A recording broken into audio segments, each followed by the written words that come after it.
नमस्कार। टुडे हिमाचल में आपका बहुत बहुत स्वागत है। मैं हूं आपके साथ भावना रेनॉल्ड और चलिए देखते हैं शाम की बड़ी खबरों को फटाफट।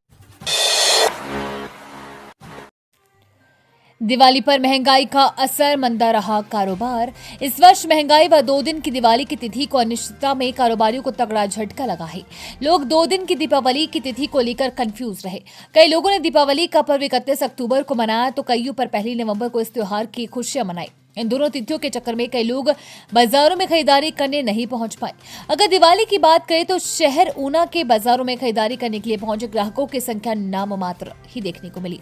ऐसे व्यापारियों के चेहरे भी मायूस दिखे और दिन भर ग्राहकों की भीड़ उमड़ने का ही इंतजार करते रहे। महंगाई की मार के कारण भी लोग खरीदारी करने से अपने हाथ पीछे खींचते दिखाई दिए। व्यापारियों को भी इस पर्व पर अच्छी इनकम होने की लालसा रहती है, परंतु इस सीजन व्यापारी ग्राहकों का इंतजार करते रहे और लोग महंगाई की मार से खरीदारी करने बाजार ही नहीं पहुंचे। पटाखों से लेकर आभूषणों, इलेक्ट्रिकल उपकरणों व गाड़ियों सहित अन्य दुकानों में खरीदारी की संख्या में भारी गिरावट दर्ज की गई। तो जो लोग खरीदार सामान लेने पहुंच रहे थे वे भी कीमतें सुनकर कम ही सामान खरीद रहे थे। झूठ बोलना कांग्रेस की आदत है। जयराम ठाकुर ने सुक्खू सरकार पर बोला हमला, कहा गारंटी का मॉडल फ्लॉप।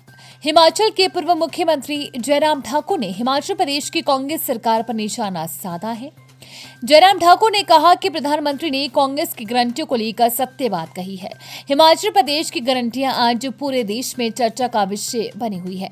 सीएम सुक्खू पर साधा निशाना। पूर्व मुख्यमंत्री व वर्तमान में नेता प्रतिपक्ष जयराम ठाकुर ने प्रदेश के सुखविंदर सिंह सुक्खू सरकार पर निशाना साधते हुए कहा कि सत्ता को हासिल करने के लिए झूठ बोलना कांग्रेस की आदत बन गई है। हिमाचल प्रदेश में कांग्रेस की गारंटी का मॉडल धराशायी हो गया है, जो पूरे देश में चर्चा का विषय बना हुआ है। गाड़ी को तेज रफ्तार बाइक चालक ने मारी टक्कर, एक घायल।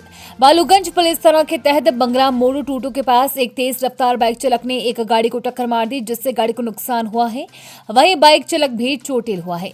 पुलिस में दर्ज रिपोर्ट में नीरज शर्मा पुत्र संतोष कुमार निवासी गांव कक्कर डाकघर चंद्रूही तहसील भोरंज जिला हमीरपुर ने बताया कि वो अपनी कार नंबर CH01AD 6514 से शिमला जा रहा था और जब वो बंगला मोड़ टूटू के पास पहुंचा तो मोटरसाइकिल नंबर HR 40J9715 की चालक 57 उर्फ रिंकू पुत्र सतवीर निवासी गांव कोलखेड़ा डाकघर पोपरा तहसील असरद जिला करनाल हरियाणा ने उसकी गाड़ी को टक्कर मार दी, जिससे गाड़ी क्षतिग्रस्त हो गई और बाइक चालक भी घायल हो गया।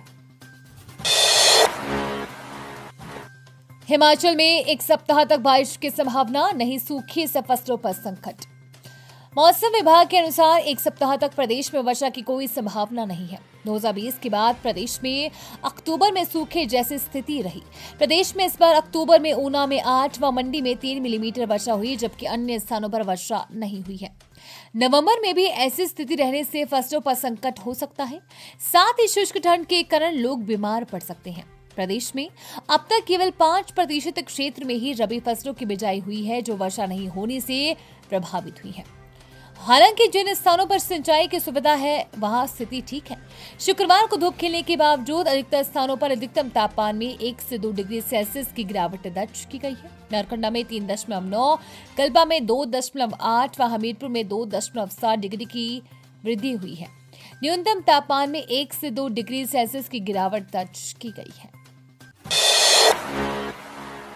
हिमाचल सुक्खू मंत्रिमंडल मंत्री के एक पद के लिए कई विधायक तलबगार, हाईकमान से स्वीकृति पर होगी ताजपोशी। हिमाचल प्रदेश में सुक्खू सरकार के 2 साल पूरे होने जा रहे हैं। इससे कांग्रेस विधायकों में एक बार फिर मंत्री बनने की हसरत जाग गई है। इन दिनों राज्य मंत्रिमंडल में जगह पाने के लिए कुछ विधायक सक्रिय बताए जा रहे हैं। रिक्त चल रहे एक पद को भरने के लिए एक अनार 100 बीमार की स्थिति बन सकती है। क्वार दौरे के बाद मुख्यमंत्री सुखविंदर सिंह सुक्खू ने मीडिया के एक सवाल पर कहा था कि राज्य मंत्रिमंडल में रिक्त चल रहे एक पद को भरने के लिए हाईकमान से स्वीकृति ली जाएगी। इसके बाद कांग्रेस विधायकों में हलचल है। मुख्यमंत्री सुखविंदर सिंह सुक्खू के नेतृत्व के राज्य मंत्रिमंडल में उनके अलावा केवल 11 सदस्य हो सकते हैं। वर्तमान में मुख्यमंत्री के अलावा उप मुख्यमंत्री और 9 मंत्री हैं। दरअसल वैधानिक नियमों के अनुसार इस कैबिनेट में मुख्यमंत्री सहित 12 सदस्य ही बनाए जा सकते हैं। मुख्यमंत्री सुक्खू ने पहले 3 पद खाली रखे थे। राजेश धनमाणी और यादवेंद्र गोमा को भी कुछ महीने पहले ही मंत्री बनाया गया है। अब एक पद ही शेष रह गया है। इसी पर कुछ विधायकों की नजरें टिकी हैं। कोई वरिष्ठता की पात्रता बता रही है तो कोई जातीय क्षेत्रीय संतुलन से भी आस लगाई है। हालांकि मुख्यमंत्री पद की ज्यादातर तलबगार होने की स्थिति में किसी को नाराज न करने की वजह से मंत्रिमंडल विस्तार को फिर आगे टालेंगे या नहीं, इस पर भी पहेलियां बूझी जा रही है।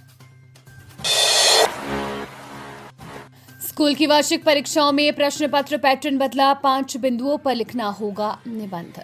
मार्च में होने वाली हिमाचल प्रदेश स्कूल शिक्षा बोर्ड की वार्षिक परीक्षाओं में स्टेप वाइज मार्किंग के तहत विद्यार्थियों को अंक दिए जाएंगे। इसके चलते निबंध लेखन, प्रार्थना पत्र और अन्य प्रश्नों के उत्तर देने के लिए शिक्षा बोर्ड ने कुछ मानक तय किए हैं। इनके अनुरूप ही वार्षिक परीक्षा की उत्तर पुस्तिकाओं के मूल्यांकन के दौरान विद्यार्थियों को अंक दिए जाएंगे।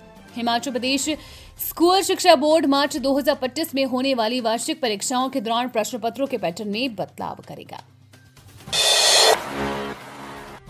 कार में घर लौट रहा था परिवार, रास्ते में काल बनकर आए ट्रक ने ली मां बेटी की जान।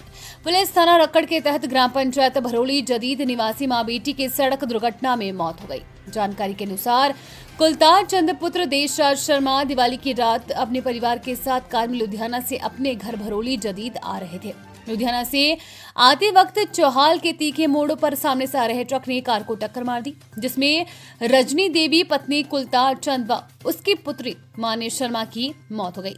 गाड़ी में कुलतार चंद व उसका 10 वर्षीय बेटा भी सवार थे, जो कि सुरक्षित है। कुलतार चंद लुधियाना में निजी कंपनी में कार्यरत है। एम्स बिलासपुर में किडनी प्रत्यारोपण आईसीयू शुरू, पीजीआई के चक्कर काटने से मिली राहत। अखिल भारतीय आयुर्विज्ञान संस्थान बिलासपुर में किडनी प्रत्यारोपण के लिए आईसीयू की 3 बिस्तरों की सुविधा शुरू हो गई है। 2 करोड़ की लागत से एम्स में इस आईसीयू को शुरू किया गया है। अब इन रोगियों को इन सेवाओं के लिए प्रदेश के बाहर नहीं जाना पड़ेगा। प्रधानमंत्री मोदी ने गत सप्ताह इस सुविधा का शुभारंभ वर्चुअल किया है। इसके शुरू होने से रोगियों को पीजीआई के चक्कर नहीं काटने पड़ेंगे। विशेष रूप से एम्स बिलासपुर में मिलने वाले किडनी ट्रांसप्लांट की सुविधा में हर साल 100 से 150 रोगियों को लाभ होगा।